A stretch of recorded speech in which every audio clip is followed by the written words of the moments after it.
Bismillahirrahmanirrahim. Assalamualaikum warahmatullahi wabarakatuh. Kembali lagi anak-anakku semuanya. Kali ini kita masih dalam UKBM 2, menjauhi pergaulan bebas. Kita akan fokus pada dalilnya. Baik, langsung saja.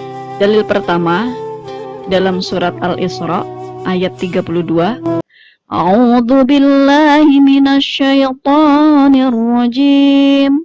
Bismillahirrahmanirrahim.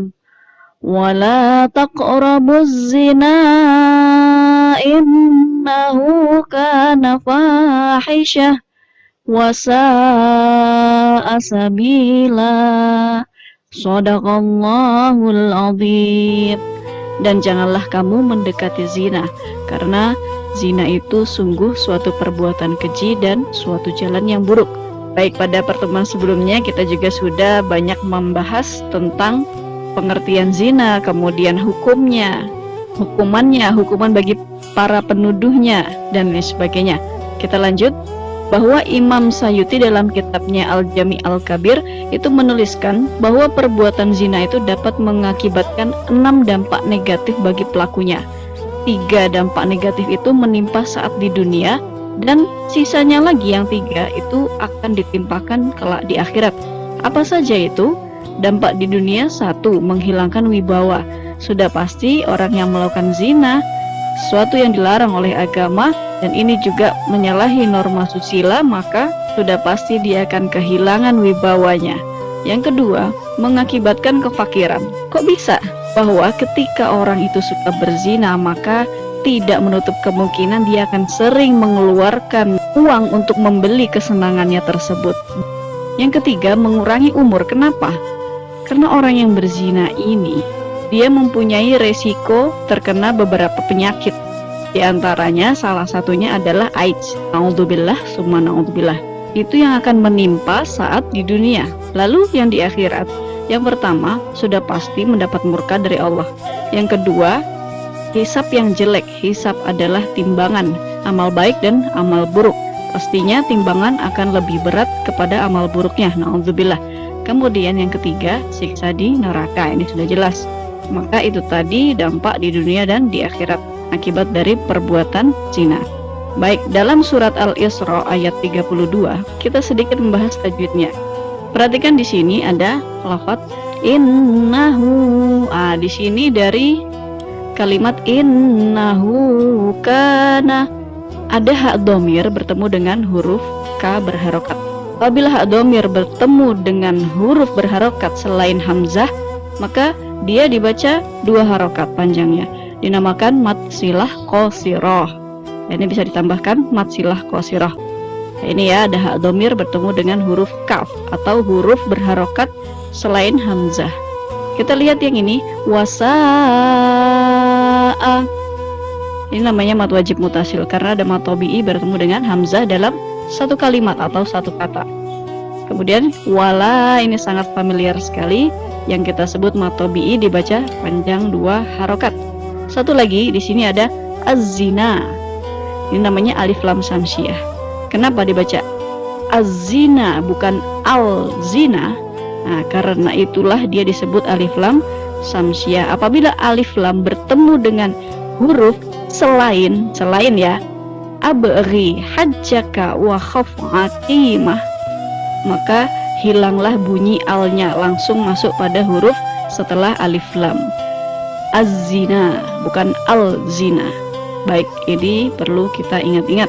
Silakan anak-anakku dicermati lagi pedoman belajar tajwid yang sudah kami kirimkan pada pekan pertama pembelajaran daring.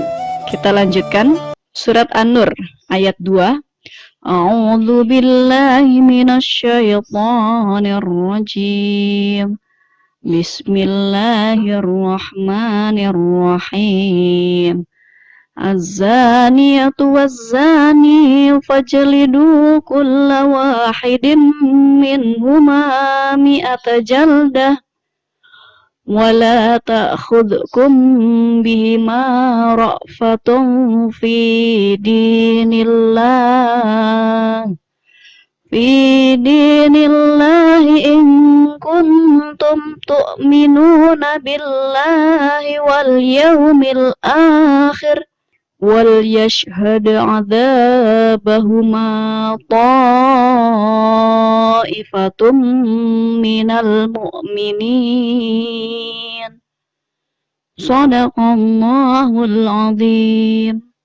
Pezina perempuan dan pezina laki-laki, deralah masing-masing dari keduanya 100 kali, dan janganlah rasa belas kasihan kepada keduanya, mencegah kamu untuk menjalankan agama atau hukum Allah. Jika kamu beriman kepada Allah dan hari kemudian, hendaklah pelaksanaan hukum mereka disaksikan oleh sebagian orang-orang yang beriman. Baik, kandungan ayat ini juga sudah kita bahas pada pertemuan sebelumnya. Sekarang kita pemantapan saja terkait dalil ya. Baik, fokusnya pada dalil ini adalah di tajwid. Kita ulas lagi sedikit tentang tajwid. Di sini ada ra'fatun fi ikhfa halki atau ikhfa hakiki. Ada tanwin bertemu huruf fa. Kemudian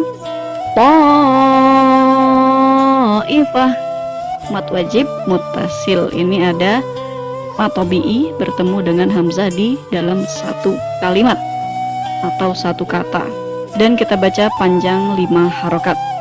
Kemudian fajalidu, faj ada j nya, fajalidu ini di tengah-tengah ada huruf jim sukun, maka dinamakan qalqalah sukro. Kemudian min huma, min ketemu huruf h, berarti jelas ya, min huma idhar halki. Ini beberapa tajwid yang perlu kita cermati atau fokus pencermatan kita ada di 4 kaidah tajwid ini dalam surat An-Nur ayat 2. Kita lanjutkan. Baik, ini ya anak-anakku semuanya, kita coba bermain makna dalam potongan ayat. Seandainya seperti ini, sesungguhnya zina itu dari A, B, C, D, E, F, kira-kira yang paling tepat yang mana?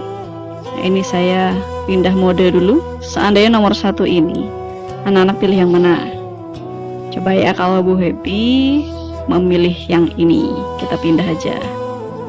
Terus yang nomor 2, oh sudah jelas ya, mudah sekali. Yang nomor 3 ini, kemudian yang nomor 4 yang ini, nomor 5 yang ini ya, yang nomor 6 sisanya. Oke, apakah pilihan anak-anakku sama dengan Bu Habi? Nah, jawab masing-masing di rumah ya. Nah, kita masuk ke bagian berikutnya. Nomor 1 pilih yang mana?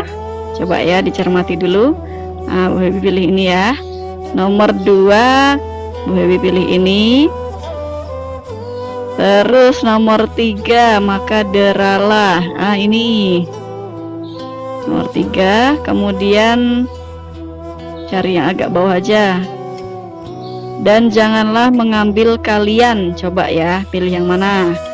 Ah, boleh diambil ini aja. Terus yang agak longgar, rasa iba. Nah, coba yang ini ya. Oke. Terus apalagi? Paling atas ini ya, masih kosong. Dalam agama Allah. Ah, ini dia. Dari agak tengah dan hari akhir. Wah, gampang sekali nih. Ini ya. Yang ini segolongan. Kita ambil yang ini aja. Kemudian yang paling bawah, dari orang-orang yang beriman. Oke, ini dia. Nah, ini silakan anak-anak semuanya menata sampai semua terjawab dengan benar. Nanti akan kita keluarkan pada kuis Google Form. Kemudian tajwidnya, tajwid gunnah, kita cari aja yang ada unsur gunnahnya, nun atau mim tasdid. Kita cari, nah ini dia, ada nun tasdidnya. Terus ini aja.